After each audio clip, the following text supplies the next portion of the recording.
There go the clamps. Right, and it's Hang on. still the handle. Whoa, what a perfect timing. Perfect timing. Open up to Antarctica. Yes. Let's go in. South Shore right here. Sunrise. That's probably better. Distribution of flavor. And our lost code. Today a little bit cloudy, I think. Yeah. Because I cannot see much. Yeah. You know what's that?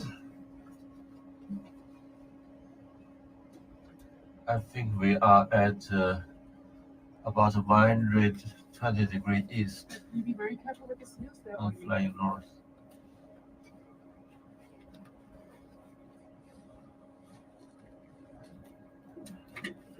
Probably 15 minutes we'll be in Australia.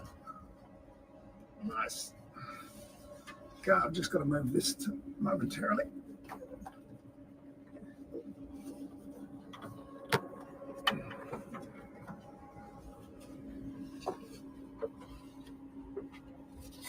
Oh, there's already so much fun on here. Oh, There is. yes.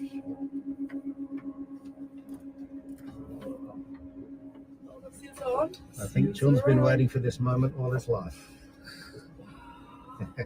Pretty amazing, isn't it? I'm very happy for you, John. Apparently, This is one of the weird. first It doesn't have the clip. times that we've actually had a spacecraft It's over incredible. the poles. This is Antarctica. Look at it. So beautiful. Oh, wow. Wow. Been a lot of talk, a lot of theories, conspiracy theories that there's people there and there's walls and there's all these flat earthers who talk about this stuff.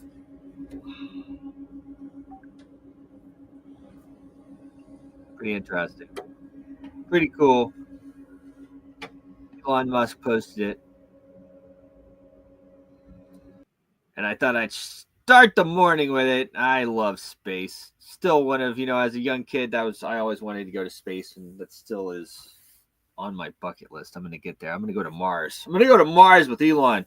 Good morning, ladies and gentlemen. Welcome to the Impact Money Show. We're broadcasting live from Washington, D.C., where the sun's just starting to peek over the horizon on the crisp April 2nd, 2025, what's being dubbed as Liberation Day.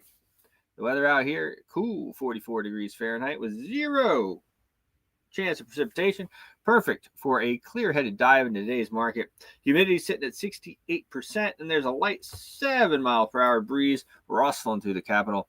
Just enough to wake us up and kick off this episode at 6:13 in the morning. I got my coffee in hand. I hope you do too, because we've got a packed show ahead. Tariffs, elections, crypto, AI, and a whole lot more. Before we dive into this madness of today's financial landscape, I've got some exciting news to share. We've officially secured the venue for Bitcoin Palooza Las Vegas, and it's going down to the legendary Backstage Bar and Billiards right next door to the Fremont Country Club, which we've also secured their adjoining venues. That's right, we're taking over downtown Vegas for a crypto extravaganza that's set to draw thousands of enthusiasts, investors, and innovators. Picture this: neon lights, the clink of pool cues, and the buzz of blockchain talk filling the air, securing some really cool big name bands, as a matter of fact, and DJs as we put this together. I don't know if crypto has really ever seen anything like this.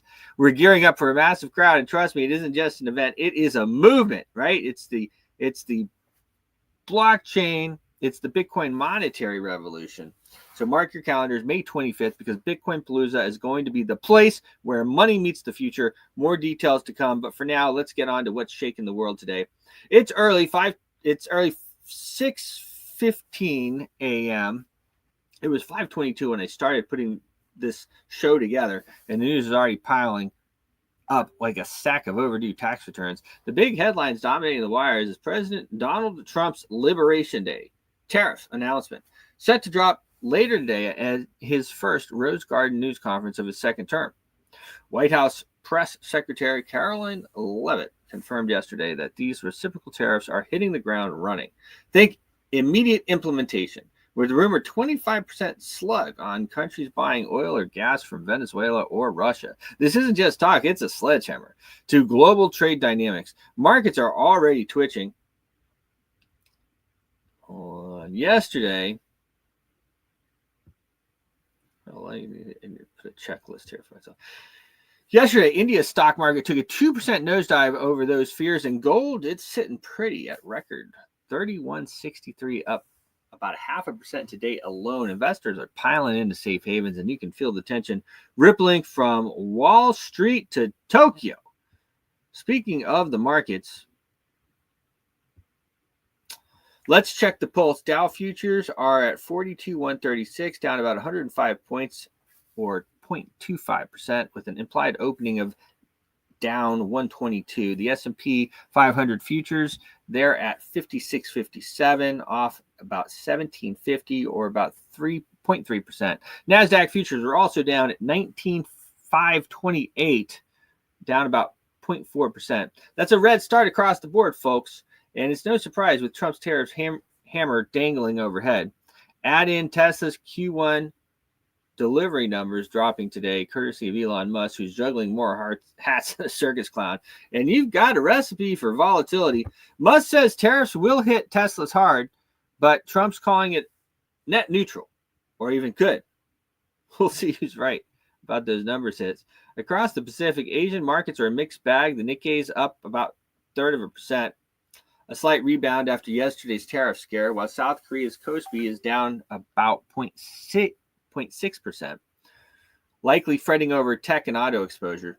India's Nifty 50 is a bright spot, up about 0.5%, and Malaysia's index is climbing at 0.85% up to 1526. China's Shanghai and Shenzhen are barely budging. Real flat today, up 0.05 and 0.09 respectively, while Hong Kong's stock exchange, HSI, is flat, down 0.02. It's holding a pattern. It's a holding pattern, waiting for Trump's next moves. If these tariffs are brutal as feared, expect the Kospi to tank and the Nikkei to erase the gains. If he softens up, we might see a relief rally. Nifty could hit 23,400 by close. Closer to home, yesterday's special election in Florida and Wisconsin are stirring the pot. In Florida, 2 House seats are up for grabs after Matt Gaetz and Michael Waltz jumped ship for Trump's administration. Republicans held both. Jimmy Patronis took the 1st district with 57% to Gay Villemont's 42%, and Randy Fine snagged the 6th district with 56.7% to Josh Wheels 42.7%. That's 14% margin, folks, basically for both. It's solid, but it is a far cry from the 30% blowouts that Gaetz and Waltz enjoyed in November. Fine's win surprises me. He's the guy who wants 5 years in jail for anyone who speaks out against a certain Middle Eastern country, which you'd think might spook a retiree district, but Trump's endorsement and deep red turf carried him through. Even the Democrats dumping $9.5 million into Wheels' campaign. No red flags on integrity. Those optical scan machines in Florida have a paper trail, but the tighter races hint at cracks in the GOP armor for 26. Now, I will say that everybody is still voting on those magic electronic voting machines. Now, there does appear to be a paper trail, so at least that, but I think we're crazy to keep voting on those things. Wisconsin's a different beast. The big story there is the state Supreme Court flipping liberal. Susan Crawford beat Brad Schimmel, turning a 4-3 left-leaning, turning the court 4-3 to the left after a $100 million slugfest. Elon Musk threw $20 million at Schimmel, including a $1 million voter prize that got nixed, but it wasn't enough. Trump staying mum on the loss. He, of course, endorsed Schimmel too, but he's crowing about the voter ID amendment passing with a 55 to 60% support. On Truth Social, he called it the biggest win of the night, saying it'll keep Wisconsin red for many years to come. Funny how he skips the court flop. Guess it doesn't fit the narrative. Wisconsin voters split the ticket here. Voter IDs got a broad appeal, 70% in polls, while Crawford road abortion and redistricting fears. Electronic voting machines still in use. Dominion and ES&S models, of course, with the paper backups. There doesn't appear to be any glitches. There is some cries of, oh, this wasn't really correct because, of course, voter ID is considered to be conservative, and then the judge is liberal. Wisconsin's been purple for a long time. I don't know if that adds up or not. Who knows? Trump tariff talks tie into all of this. He's pitching it as America first, but Canada's PM Mark Carney's already threatening retaliation, and Putin's digging in on the Ukraine, rejecting the ceasefire terms. Speaking of Putin, X lit up yesterday with rumors of a sniper attack. They claim he's dead or hospitalized, but there is zero confirmations. The Kremlin's silent, and CNN's got nothing. Smells like an April Fool's prank, but it's got eyes on the Ukraine war. Ukraine's pushing into Belgorod. Russia's bombing Dnipro, 4 dead, 19 injured, and casualties are grim. 900,000, they're saying Russian losses, 540,000 in 15 months. If that's true, I can only imagine what the Ukrainian losses are. Jeez Louise. Trump's 25% tariffs is horrible, guys. What do they say? No more brother wars? No more brother wars. Why are we doing these brother wars, guys? No more brother wars. I think we were supposed to do that after World War II, right? No more brother wars, guys. No more brother wars. Really just horrible. Trump's 25% tariff threat on Russia oil buyers could crank oil from 71.09, where it currently is, down about 0.15 today to 75 if Putin blinks, or 69 if he doesn't. On the Middle Eastern front, Gaza's a powder keg. Israel's back at it. 404 Palestinians dead since March 17th, just over the last week or two. Ending the 2-month ceasefire. Trump's backing a plan, Schmaltich, whatever his name is, calls ethnic cleansing, displacing Gaza's 2.1 million for U.S. development. The UN's crying genocidal acts, citing healthcare destruction. They've bombed every single hospital. There were 39 hospitals at the beginning of this war. Now they have 0 hospitals. And sexual violence, while 40,100 have fled the West Bank camps since January. Oil is twitchy, and ethical investing might spike if this escalates. Crypto is a bright spot. Bitcoin 84,997. As I put this together, let me just see if that moved. As I look at my wonderful 2-bit. 85,270 is what it is right now. It is up about 3.5% in 7 days. Ethereum's at 1878. Altcoins are on fire. I guess I can just read it as it is right here. 1885 Ethereum is at Dogecoin, the doggy coin, 17334. XRP, where's my XRP? I don't usually trade XRP. I got burned on XR trading. It's a hard one to trade. I got burned enough times on XRP that I decided, you know what? XRP down a bit at 212. So yeah, a bit of a mixed bag. Of course, that crazy fart coin is up quite a bit. Tariffs could juice this. Bitcoin might hit 87,000 or pull back. We'll see how it all plays out. If they don't, Bitcoin Palooza in Vegas is perfectly timed. Thousands will be here to ride the wave. Tech's buzzing too. AI is everywhere. DeepMind's hoarding research. The UK is debating copyright for AI training. And Bill Gates says it'll replace most jobs in a decade. Robotics, Unitree's G1 is flipping in China. Milrem's iMugs too is arming Europe. And schoolbots are bridging gaps. Longevity and cancer, Mexico's OncoSeq is catching tumors early, but the NHS just axed Arbitron for 84,000 prostate patients. 672 may die early. The Greenland shark's 400-year genome is a wild card for life extension. How in the world are those sharks living so long? We need to figure that out.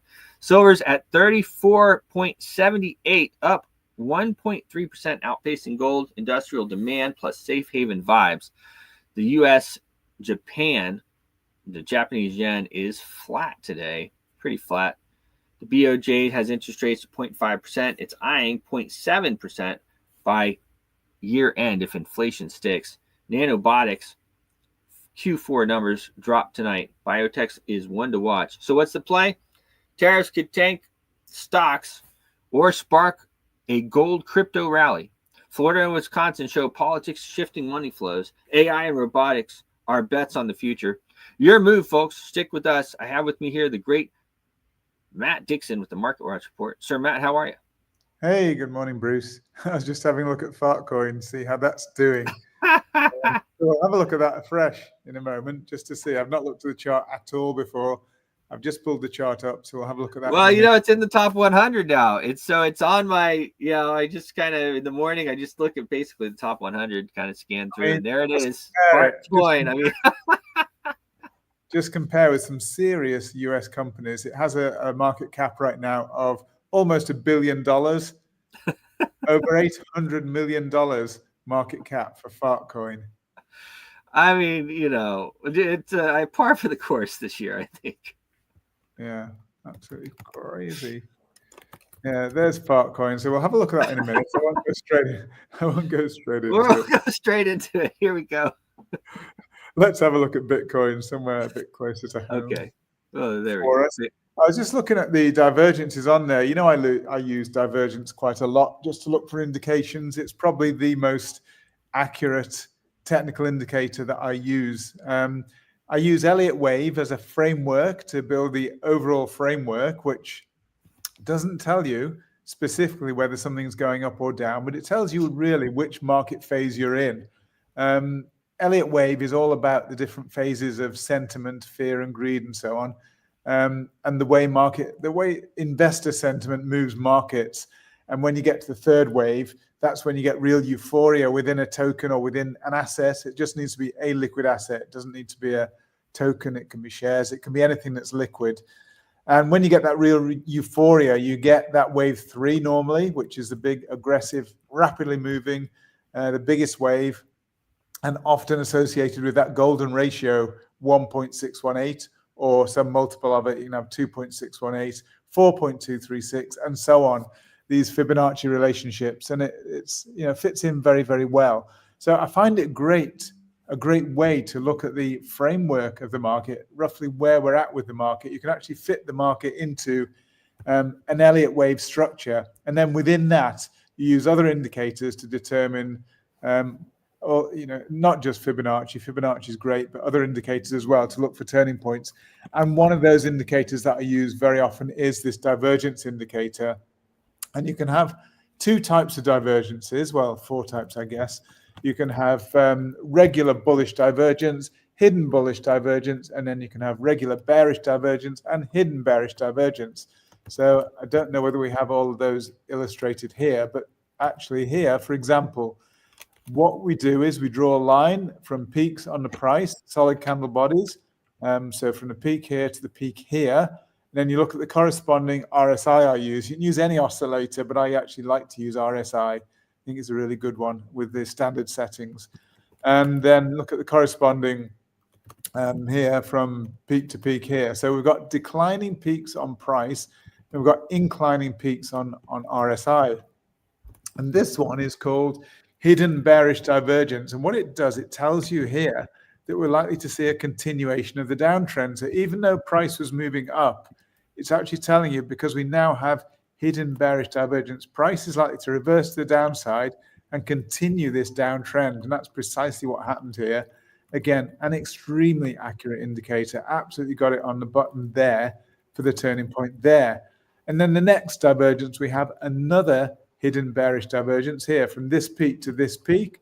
I use the corresponding RSI, and we've got rising RSI peaks, declining price peaks. So again, we have hidden bearish divergence, telling you once again that even though we've got this rise here, it's likely to reverse the downside, and precisely what it did, right on the button.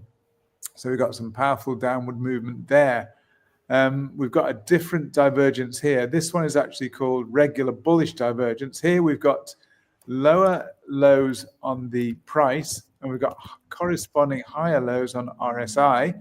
So the divergence tells you they're going in different directions. This one's going lower, this one's going higher. That's what the divergence is about.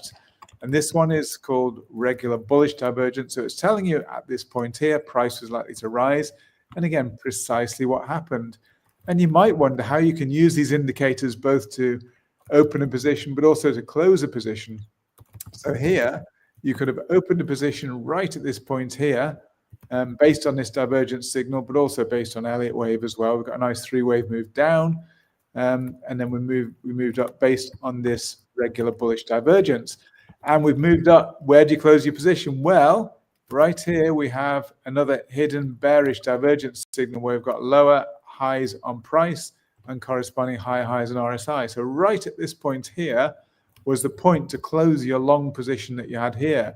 So actually, in this case, and actually in many, many cases, you've maximized your profit to the very most you could have squeezed out of this particular move here.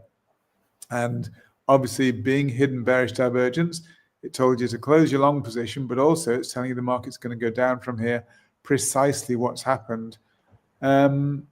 I think we'll just, I'll mess about a bit looking at shorter and longer time frames. I'll move this to 1 hour now just to show where we're at the moment on the chart. So this was the area we just looked at. I'll just try and open it out a little bit so you can see more clearly. This was the point we just noticed here, where we said the market was likely to sell off from that point, which clearly it did do and sold off quite dramatically. I think we've got a 1, 2, 3, basically 4 and 5. It's quite sometimes, I mean, this is basically some kind of expanded kind of correction here, I think, for a wave 4. Remember, wave 4 is not allowed to cross into the territory of wave 1, and notice it hasn't. It stopped below it. Last night, we got a really sharp sell-off. I don't know if you noticed that, Bruce. Really strong sell-off on Bitcoin. Yeah. And, you know, it's only very, very temporary. It's almost like a mini flash crash on Bitcoin.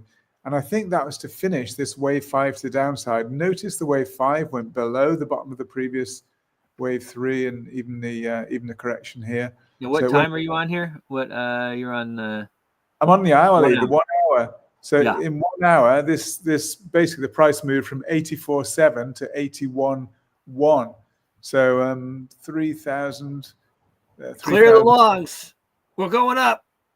Yeah, more than 3,000. Well, more than $3,600. So yeah, I mean that's like a 5% move. 5% within 1 hour. Woo. I mean that's pretty dramatic for Bitcoin, which is supposed to be the stable one, and not all the other tokens followed it. But I think this is just the sensitivity at the moment with all this tariffs being implemented today, and it's interesting. We've got Israel, who basically removed all of their tariffs, haven't they, with America now? So some people are complying, some people not, and it is a real trade war going on. We'll see what happens with it all. But at the moment, the markets are jittery, and that's exactly why we saw this Bitcoin dive last night, dive down in price, and then rapidly appreciated again. We're just on the move down again at the moment. And I think potentially we have actually completed, as I say, 1, 2, 3. We probably completed a wave 4 there. And I think we're probably going to, we completed wave 4. We've also completed wave 5. And now we're probably going to get some kind of correction. So I think this is a larger, and I've got it labeled a bit further down. This 5 waves down makes for a larger wave 1. I've got labeled here in green.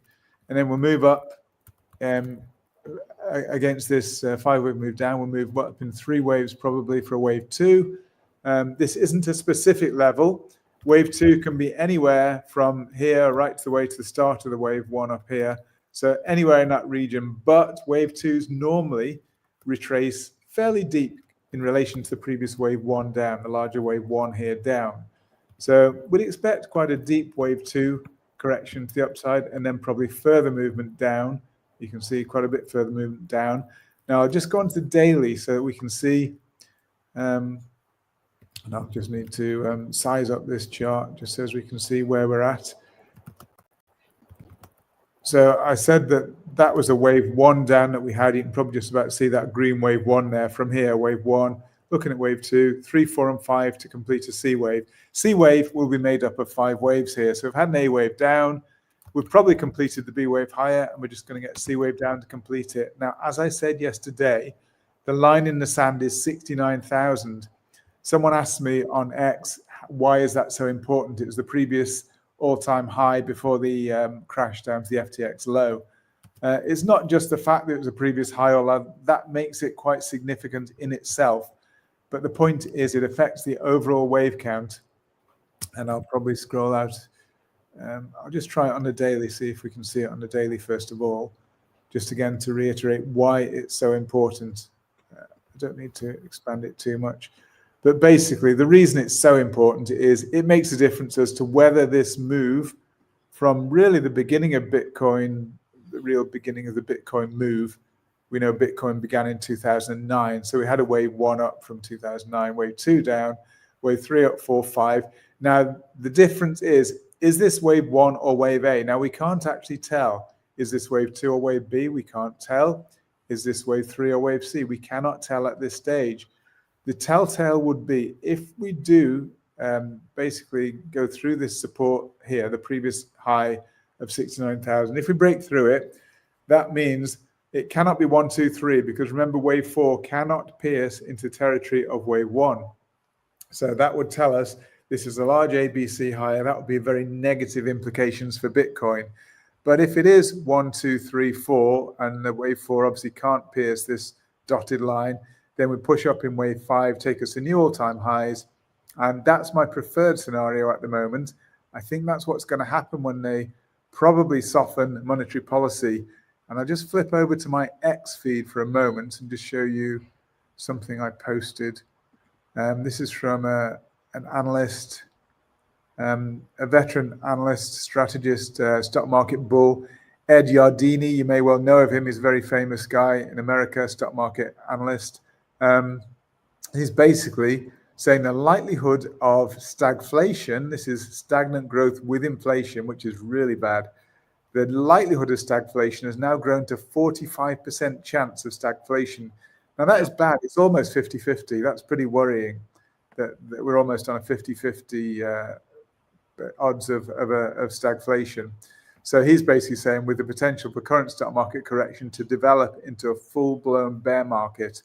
And that's the reason I just flipped over to this. So we've got a major US stock analyst now recognizing that there is a real worry of stagflation. And I won't go into it, but we've looked at so many indicators in the past that saying that stagflation is likely, certainly recession is likely to happen during 2025. And if we get stagflation, that is really bad because it would mean stagnant growth with inflation means you cannot lower rates to stimulate the economy because you've got inflation out of control and you can't lower rates because that would make inflation worse. So it ties the hands of the Fed and means they can't really deal with the situation. In those situations, what they normally do is they deal with inflation first. So actually, it would mean the American economy, consumers would suffer because they would keep higher than expected interest rates to suppress inflation first. They worry more about inflation getting out of control than they do about growth declining. So they would deal with inflation first. That would mean that's bad for stocks because it would drain money from the markets and less money available to invest into the stocks, money supply going down, et cetera, et cetera. That's bad. That's why stagflation is so bad for markets because they can't really deal with it. And the only thing they do deal with is just the inflation aspect, not the growth side. And it is the dreaded stagflation, really. Absolutely. It is the dread of all economists and all central banks, all economies worldwide. That is the real dread. So let's hope it doesn't happen. I'm still erring on the side of optimism and saying hopefully this is wave 1, 2, 3. We'll just get a pullback wave 4, which probably in percentage terms hasn't got that much further to go. As I said, the line in the sand is 69,000.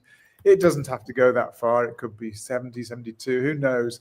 As long as it doesn't pierce that 69, then it's a nice little wave 4, and we should then push up in a really nice wave 5. And it could be quite a powerful wave 5 with no idea how high it could go in terms of the extension.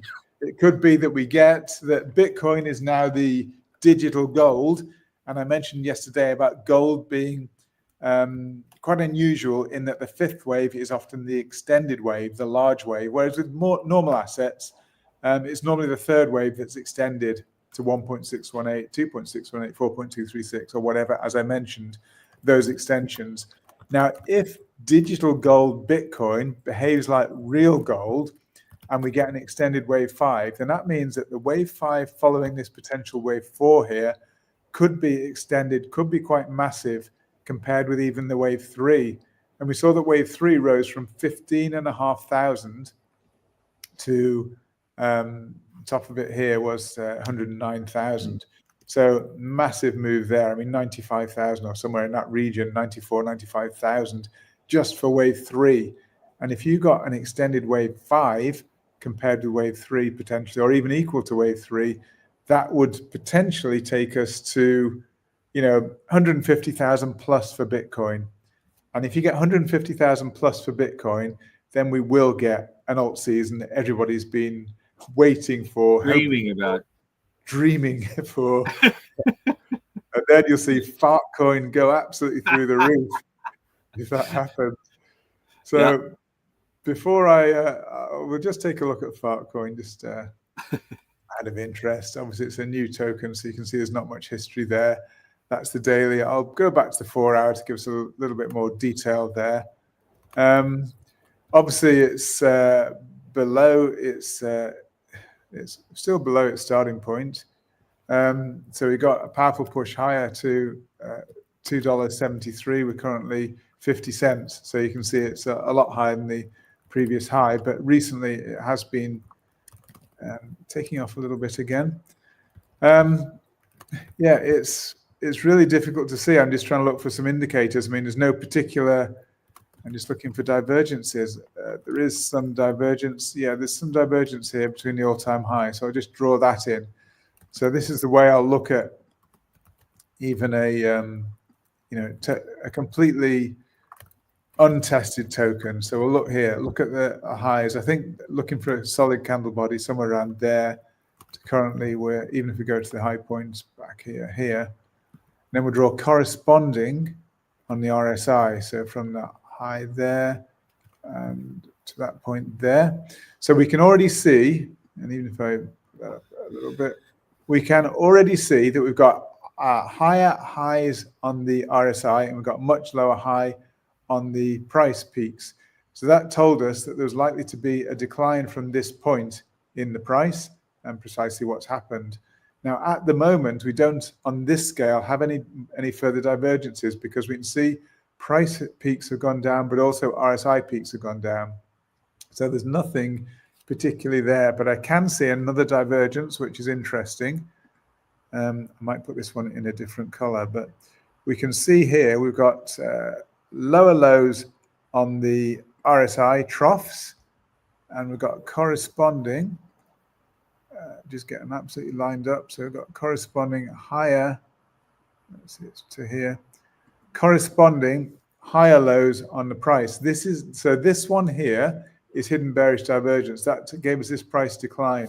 And although it's only a relatively modest price decline, I mean, it fell from 60 cents to 38 cents. So it's still actually quite a substantial fall, 40% based on this. But now, where do you close your position? Well, actually, we now have some hidden bullish. So we've got hidden bearish, and we've actually switched over to hidden bullish. So here's where you close your position. So if you've gone short here, based on this divergence signal, you've got another divergence signal saying close your position, take your 40% profit because price is about to reverse the upside, and lo and behold, price reversed beautifully to the upside here. So all in on Fartcoin. Well, we're over the halfway on RSI. We may get a little bit more push to the upside, but we're getting towards. We'll soon be probably in overbought territory on RSI. I don't like buying tokens, any tokens, not even Fartcoin, when it's getting overheated and maybe about to explode. So if we push into this overbought territory, I certainly wouldn't be chasing the high.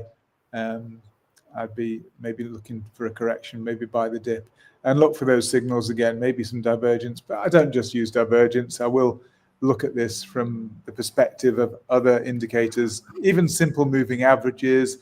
You've got moving average, convergence, divergence. There's so many different indicators you can use, and you just pick your favorites. And over many years of trading, this has proven to be one of my more consistent and more accurate indicators.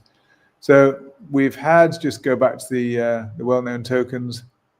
Again, Ethereum, we had a move down, we've had a move up, and I mentioned this on another token yesterday, but I just noticed it again. I think on the 1 hour you can see it more clearly.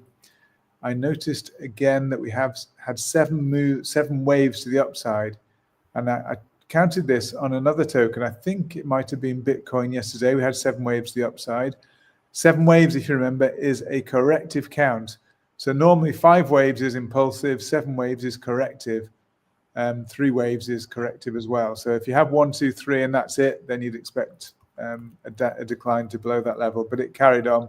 We got 7 waves, which is corrective. So we expected downside, and we also had a hidden bearish divergence signal here. We can see it. We got higher highs on RSI, lower highs on price. So this was the point to sell at. And also it was at the end of 7 waves to the upside. So a perfect signal there telling you to sell or to close your buy position. If you got into a buy here, that was where to take your profit. So we would expect at some point to go below this level here, this local low here of 1,767 for Ethereum. So I do expect it to go lower. So I think this is just the beginning of the move down, but obviously it doesn't move in a straight direction.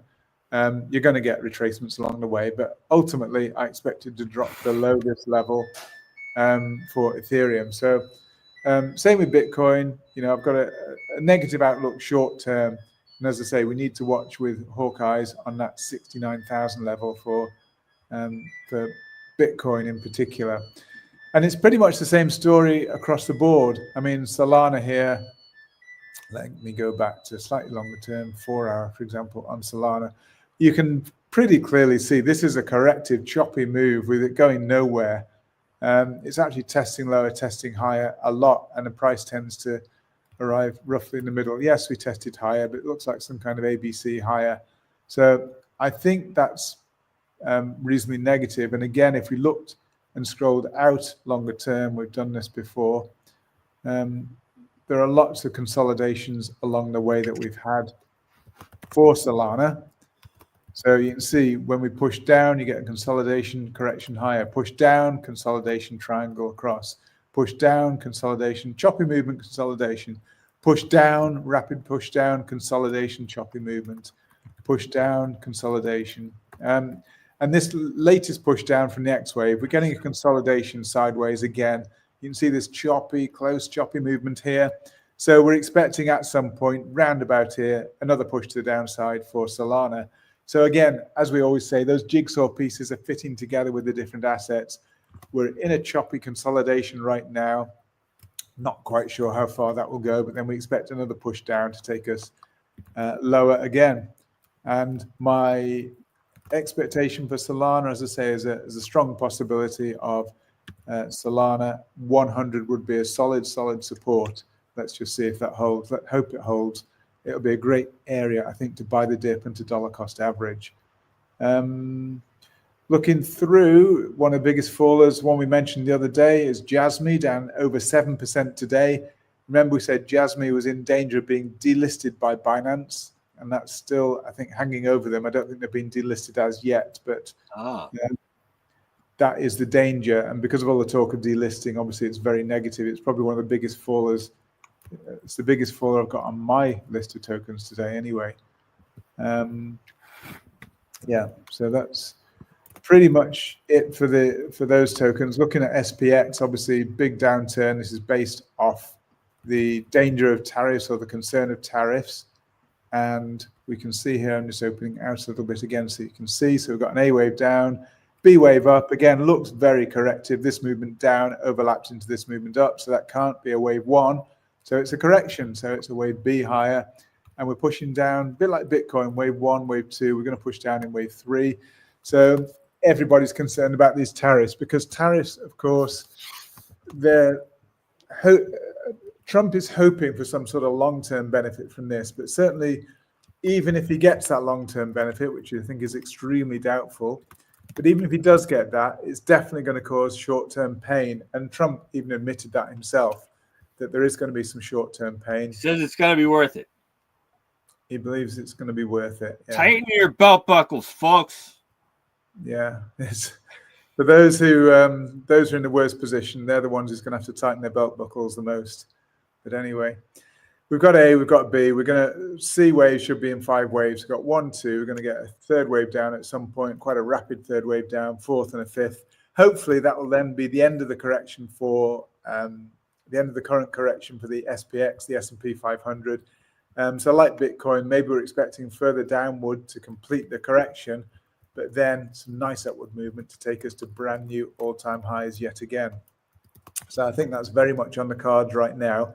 As I say, my prime case is that we're not going to breach that 69,000 for Bitcoin. But if you remember, I'm expecting it to dip towards it. So in the same way with the S&P 500, I'm expecting it to dip towards to actually complete a nice 5-wave correction in this C wave to the downside. So we'll then have an A, B, and a C to the downside. Most likely and common relationship is C equals A. That would take us to S&P 500, 5,189. We're currently 5.6 something. So we're talking about a further potential 10% down. Quite a big move to the downside. So let's see what we've got. We've got ISM figures out today, out of America. They're actually expected to come out below 50, which is actually contraction. So we are beginning to see further signs of potential contraction with the US economy, and yet we still see signs of inflation. So this is what's driving negativity in the stock market and in the crypto markets at the moment. We just got a comment on X. I'm having nightmares about tariffs. I'm not surprised. Yeah. Yeah. So yeah, that's S&P. The dollar index is pretty well flat at the moment. Nothing much happening. Yeah. We had some.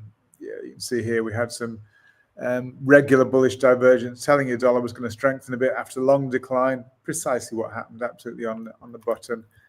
We got a nice little increase there. Right now, at this moment, I don't see any particular divergences in place there.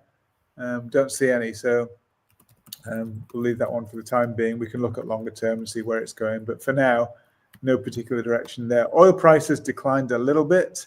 And at the moment, yeah, hard to say. As I say, there's danger long term. I will go into the longer term chart here. Long term, we did bounce off this support here, which was a solid support.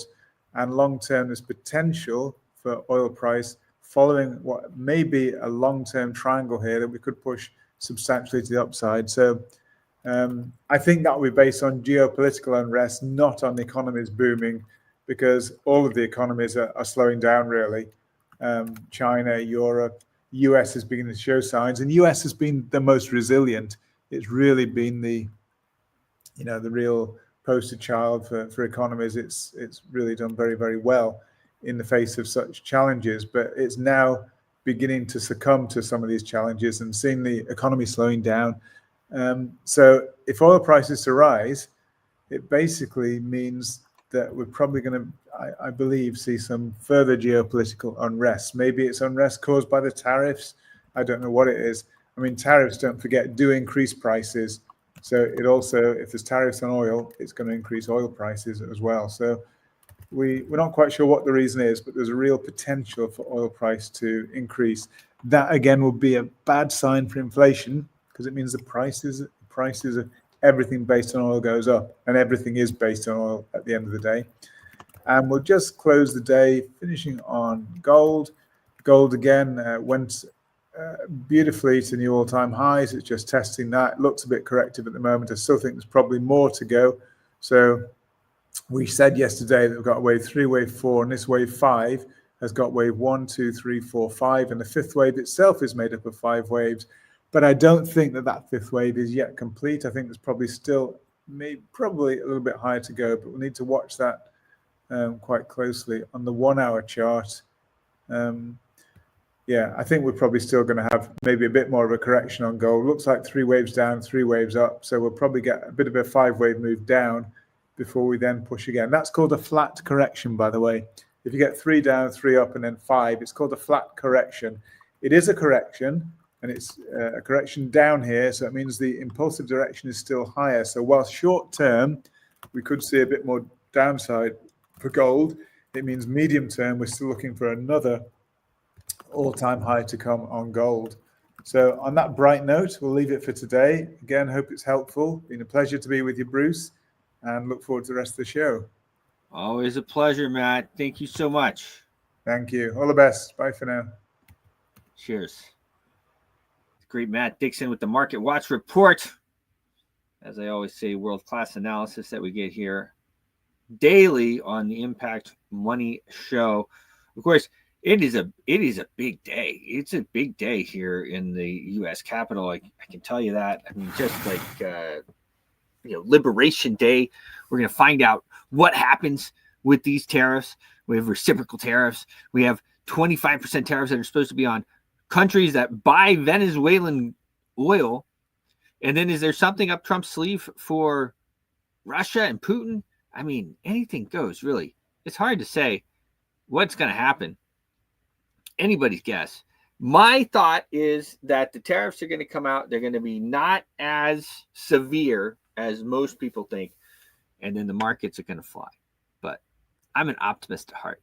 So it's hard to say if that will actually be what happens. It is quite hard to say. But we're going to find out. That's for sure. We're going to find out real soon. As well, these special elections are interesting. The political landscape here in Washington, D.C. is just absolutely crazy. We have Rep. Luna. Rep. Luna tried to push this absentee voting for Congress, and it completely shut down yesterday. It completely shut down all votes in the House this week. Speaker Johnson took that as his whatever, for whatever reason. He probably had other reasons too, and he said, you know what? Just like I did last week, Dave, my brother David and I, we were in a situation and we had a way out. Maybe it wasn't the nicest way out, but we were in a losing situation. And we said, you know what? Let's take it. Take the L. Well, it's not a big L, and leave. And so that's what we did. And so I think that's what Speaker Johnson did. But Rep. Luna, Republican, younger lady here, I'm not sure what state she represents, to be completely frank with you, but pushing absentee voting in the House, which is absolutely crazy. Telling people, here, I got the baby. So this is for the babies and for the moms and everything else. But this is just going to open up, and this is what many people brought up, including Thomas Massey. This is going to open up the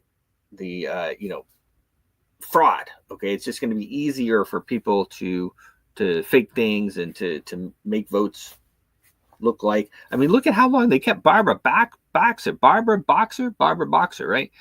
That woman, I think she passed, the late Barbara Boxer, rest her soul or whatever, if she did pass. But I mean, they had her like voting, I think, in absentee, for like ever. I mean, the woman couldn't even you saw her and she was like literally at the end, at the very, very end. I mean, in the chair, like Jimmy Carter was when he passed, like the end. I mean, when you're like, okay, it's time to go yourself, right? Even after fighting for life, your whole life, you say, okay. And that's what I always say. Look, guys, once my stuff stops working, okay, once if I get to the point where the stuff ain't working anymore, see ya. And I actually think on that note, a lot of people talk about John McAfee. John McAfee was a friend of mine. And they say, oh, he's still alive and he didn't kill himself and all this stuff. Look, I don't know. I think if he was still alive, I would know. Okay.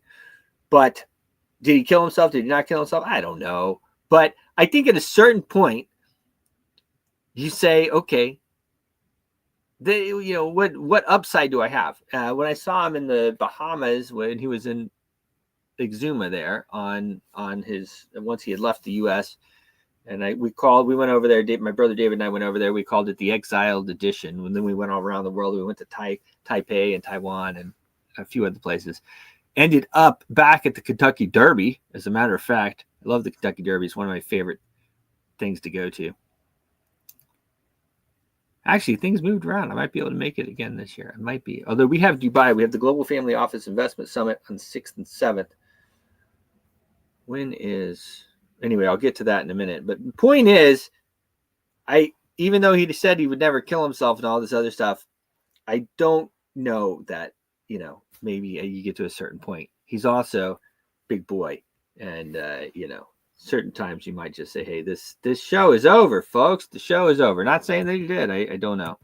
Let's see. Kentucky Derby 2025 Kentucky Derby is May 3rd, 2025. I could go and then go straight to Dubai. Those flights going out of Louisville always are horrible, though. I would have to leave on the 4th. I would get to Dubai on the 5th. That'd be rough. That would be rough. Because the flights from Louisville are so, all right. Now, the whole week is great. So the Derby is on the 3rd, but that entire week, they'll have all kinds of other races. It's a real fun, The girls wear the nice hats. The guys are always dressed nice. It's a lot of fun. I took the blinded vets there at least once. I've been a number of times myself. It would be fun to go just to share it with everybody because most people don't go. A lot of people, even that live in Louisville or live in Kentucky, never have gone to the Kentucky Derby. It really is an amazing thing. One of the most fun experiences that you can do. And of course, it's a U.S. thing. So, all right, well, that's it, folks. We are going to, of course, we're talking to a lot of people, of course, for the Bitcoin Palooza. That's the website is bitcoinpalooza.nyc.